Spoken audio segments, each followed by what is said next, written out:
Ngizomela ngimtshene. Ngiyomela azi namhlanje. Uyangithanda, unginikeze konke kwakhe, inhliziyo yakhe kanye noqobo lwakhe. Konke okumkhuba empilweni nasemqondweni uhlezi engitshene ngazise ngihlalisa phansi. Mina ngizohlulwa yini ukumtshena ukuthi kukhona isifo engiphila naso. Kodwa ngiyasaba mhlawumbe uzongishiya. Mhlawumbe uthanda kanalo ngeke luze likwazi ukubekezelela lempilo.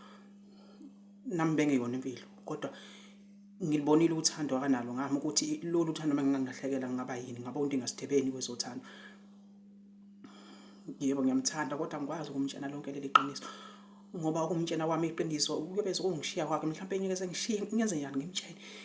Ngizomtshena, mhlawumbe mangimtshena ke lonke lolu thando kanalo ngami liphele, ehambe etshena abantu ukuthi mina ngiphila nalesi sifo.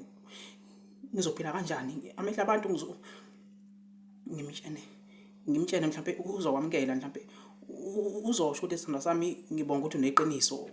Ubungangitsheni ngani sonke lesi sikhathi, mhlawumbe uzosho lokho, mhlawumbe yeze kwamukele futhi.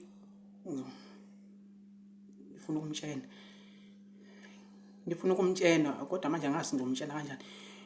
Ongenzeka ukuthi ngimtshene ngilahlekelwe nguye, ongenzeka futhi ukuthi ngimtshene ehlala ngeqiniso kimi, ekholelwe futhi kumina, ekholelwe ukuthi futhi mina ngineqiniso kuyena futhi ngintwana ngokweqiniso njengoba naye ngikhombisa uthando. Ngikhathele ukwafihla phansi kombhede.